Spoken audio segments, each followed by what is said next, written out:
Jangan lupa nonton selalu channel Jabir Jack Band Al-Bugisi. Ciri doa kita langsung diijabah Allah. Mata atlaqa lisanaka bit-talab fa'alam annahu yuridu an yu'tiyaka. Kapanpun saatnya atlaqa, Allah mengitlakkan. Apa arti itlak? Melancarkan lisanmu sehingga tidak ada beban dalam melafazkannya, dalam memintanya. Fa'alam, maka ketahuilah saat itu Allah sudah langsung menjawab. Saya mau tanya lagi, Pak, adakah di dunia gerakan yang bukan digerakkan Allah? Ada nggak? Kalau ada berarti ada Tuhan selain Allah. Gimana? Jadi yang gerakin kita doa itu siapa sih? Allah. Kita usaha mentok, pusing, tahu-tahu kita ada aja jalannya. Yang membuka jalan itu siapa? Kita atau Allah? Oh, itu kan koneksi saya, Ustadz. Kita sudah menuhankan diri sendiri. Hati-hati. Afara'aita man ittakhadha ilahahu hawa. Maka apakah engkau melihat orang yang menjadikan Tuhan dia, pujaan-pujaan dia, yang dia puja-puji itu dirinya sendiri. Jika orang alim dia merasa dirinya pinter, tuh lihat saya jamaah saya banyak gitu, tuh lihat saya ilmu saya banyak. Nah, orang begini sudah menuhankan dirinya. Mau dia gelarnya mursyid, mau gelarnya doktor, LCMA, kiai 1000 kali, itu tetap di dalamnya iblis. Orang yang memuji-muji dirinya sendiri itu iblis, Pak. Nauzubillah min dzalik. Kecuali dia memulangkan pujian itu kepada Allah Subhanahu wa taala. Yang berhak dipuji siapa? Allah, ya. Maka orang yang memuji dan memusuhi kita itu gerakan dari Allah. Marah gak Allah menggerakkan? Marah gak? Maka jangan terlalu senang dipuji orang, jangan sedih juga kalau dicaci maki orang, karena itu semuanya gerakan dari Allah. Wa ma tasyauna illa ayyasha Allah. Tidaklah engkau berkehendak kecuali kehendakmu tunduk kepada kehendak Allah Subhanahu wa taala. Ada seorang anak muda, belagunya bukan main ngomong kepada saya, ya. Kita ngaji hikam, dia seorang marketing. Dia bilang, Ustadz tuh nggak ngerti ilmu marketing. Oh ya, terus gimana? Marketing itu kita harus campaign, iklan, bla bla bla, segala macam dia ngomong. Setengah jam dia ngaji hikam, Pak, jadinya hikam malah dia. Oh gitu ya, ya saya yain aja. Ya. Karena orangnya udah nggak bisa masuk, jadi dia udah defense. Ya. Sekali doang ikut kajian kita udah nggak mau ikut lagi. Kita ngasih rahasia rezeki biar dia nggak terlalu nafsu, terobsesi. Ntar kalau dia terobsesi tinggi, merasa ilmu marketingnya yang bikin laku, gagal, Pak, stres. Makanya banyak orang marketing tuh stres. Tiap hari itu lebih stres dari tukang cangkul, Pak. Orang nyangkul di sawah, pulang-pulang capek, tidur. Orang marketing udah jam 1 malam masih mikirin besok mau ngapain gitu. Nggak keringetan, malah kerja di bawah AC. Tapi pikirannya tertekan terus, ya. Gimana pakai kecerdasan dia. Sahabat saya jadi fundraiser di salah satu lembaga zakat terkenal di Indonesia.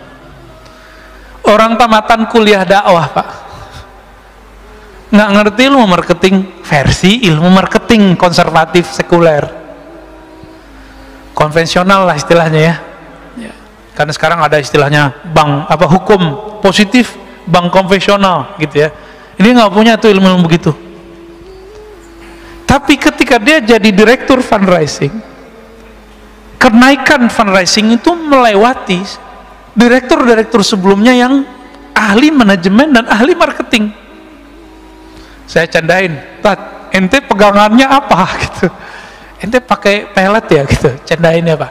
Enggak, saya cuma pakai rotibul hadar, rotibul atos aja, Ustadz, katanya. Maksud rotibul hadar, rotibul atos isinya apa? Rotibul hadar, rotibul atos yang kita baca tadi. Saat-saat dia merasa butuh, memerlukan campur tangan Allah, Itulah marketing paling hebat, Pak. Bapak kalau nggak percaya datang ke Majestic, ya. Ini ada sahabat saya di situ. Dia punya butik dan batik, ya. Terus punya food court. Saya tanya, kamu pakai online nggak? Jauh sebelum zaman online begini nih. Enggak, Ustaz, saya online ilallah, katanya. Loh, maksudnya gimana tuh, Mas? Gitu. Saya itu, Ustaz, punya karyawan 40-an orang. Kami semuanya menghidupkan channel sholat duha, katanya. Terus kalau kami doa, orang kan doa, jika ya Allah, jika rezeki kami di langit, turunkanlah, di bumi keluarkanlah, jika jauh dekatkanlah, kan begitu. Kalau kami lebih eksplisit, Ustaz, jika di langit ya Allah, turunkan ke toko kami. Sebutin Pak tokonya. Jika di bumi maka keluarkanlah, antar ke toko kami. Yang minta sehari itu, jadi mereka sip-sipan sholat duhanya, gantian. Jadi mulai dari jam 8 sampai jam 11 nggak berhenti tuh orang sholat duha.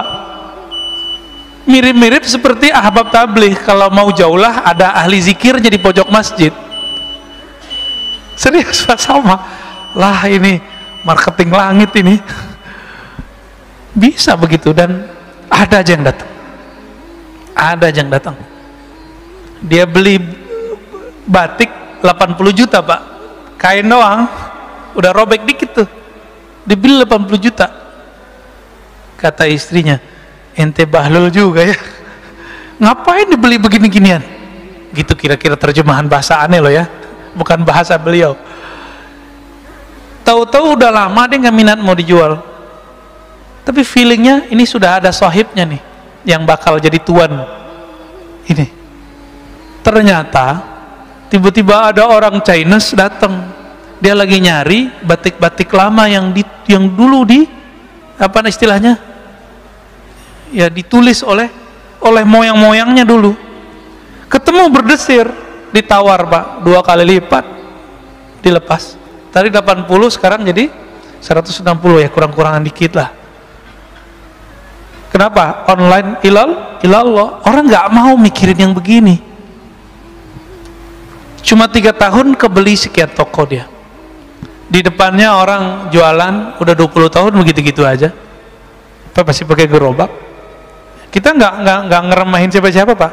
Ini berbicara marketing langit, ya. Yaitu, inilah ilmu pengasihan tertinggi. Ilmu jalbur rizq. Apa jalbur rizq? Kan orang-orang usaha ini nyari-nyari itu kemana-mana. Antum gak usah kemana-mana, nyarinya ada di kamar kita, ada di atas sajadah kita. Jadi yang usaha nih, gak usah ijazah-ijazahan antum, gak usah datang ke kiai mana. Kiainya gak musyrik, antumnya yang musyrik, ya. Ntar dikasih raja-raja, dikasih minum-minum yang ada raja, ntar banyak lagi jin dalam badan kita kan. Ntar dikasih apa, simbol-simbol jimat. Dianya nggak musyrik karena dia tahu ini cuma simbol aja, tapi antum jadi musyrik karena kemudian menduakan itu. Ilmu ini ada, Pak, ilmu wifiq namanya. Imam Ghazali pakar ilmu itu, dan beliau ahli tauhid. Beliau tahu mana yang tauhid, mana yang tidak tauhid. Cuma yang nggak ngerti bilang itu syirik kan. Dia lupa imamnya Ibnu Taimiyah, imamnya Ibnu Qayyim tuh ngerti ilmu ini. Dan Ibnu Qayyim membolehkannya dalam kitab Tibbun Nabawi, menganggapnya sebagai tib nabawi. Tapi dia hilangkan istilah wifiq. Jimat nggak ada istilahnya. Istilahnya diganti dengan kaf al-kitabah. Cari Tibbun Nabawi, antum kalau nggak percaya lihat di kitab itu. Sudah ada terjemahannya kan? Bab kitabah, tulisan, gitu judulnya. Malas baca sih ya, dari dulu aneh udah sampaikan soalnya. Jadi kadang-kadang kita makan dulu masih mahasiswa, makan, masuk warteg, masuk rumah makan fulan, masuk resto. Saya tuh nggak nyaman, Pak, kadang. Karena tiba-tiba saya mata itu liar aja ngeliat sudut mana, ternyata di situ ada raja. Ternyata di ujung mana ada jimat. Nah itu bikin nggak nyaman tuh makan di situ. Ya. Maka teman-teman praktisi hikmah pun tolong ajari kliennya, muridnya, santrinya tauhid, baru diajarin itu wifi. Kalau enggak usah deh, ntar jadi musyrik ntar ya. Ajarin ini aja nih ya, sholat duha ya, sholat duha. Saya punya guru nih terakhir ya, sebelum tanya jawab. Ada tanya jawab Pak Mirwan? Ada ya. Guru saya dari remaja umur belasan tahun nggak pernah ninggalin duha Pak. Itu kalau pagi-pagi beliau beli telur atau beli makanan untuk anak-anaknya, kalau belanja di toko kelontong, itu toko itu laku sampai malam Pak. Kenapa? Berkah sholat dia. Dimanapun dia jalan diberkahi Allah. Ada dalilnya nggak tuh? Musyrik nggak tuh? Aduh, baca kitab biar nggak jadi musyrik. Dalam kitab Ibnu Mubarak, kitab Az-Zuhud, disebutkan bahwa jika ada seorang yang berzikir atau yang berjalan ke majelis ilmu atau berjalan ke masjid Allah, itu bongkahan bumi, debu-debu yang kita injak, dia berkata, wahai tanah di sampingku, saksikan aku diinjak oleh hamba Allah. Senang dia Pak. Jadi kalau dibalik gimana? Kalau kita maksiat di bumi Allah, itu bumi ngutuk-ngutuk kita Pak. Oi, cepetan pergi gitu. Semoga kamu ketahuan. Maka kita ketakutan kalau kita maksiat Pak. Allahumma sholli ala nabiyina Muhammad. Di dalam Al-Quran surat Ali Imran, sebagai ayat pamungkas daripada hikam ini, Allah Subhanahu wa ta'ala berfirman, walaqad nasarakumullah bi badrin wa antum adillah. Sungguh Allah telah membantu kalian bi badrin, saat perang Badar. Pakai bi Pak, bukan pakai fi. Ini campur tangan Allah, ini lebih dahsyat. Ini yang ngerti ilmu balaghah, ini faham maksud bi di situ. Wa antum adillah, saat itu kamu merasa hina, merasa lemah, merasa butuh bantuan Allah Subhanahu wa ta'ala. Maka jika berdoa, berdoalah dengan rasa hina. Jika berzikir, berzikirlah dengan merasa rendah diri kepada Allah Subhanahu wa ta'ala. Baik, kira-kira gitu Bapak Subhanahu Allah. Kalau ada yang mau didiskusikan, mau ditanyakan, tafadhol. Terima kasih banyak atas waktu dan partisipasinya telah hadir dalam menyaksikan video-video terbaru dari channel Jabir Jackman Al-Bugisi.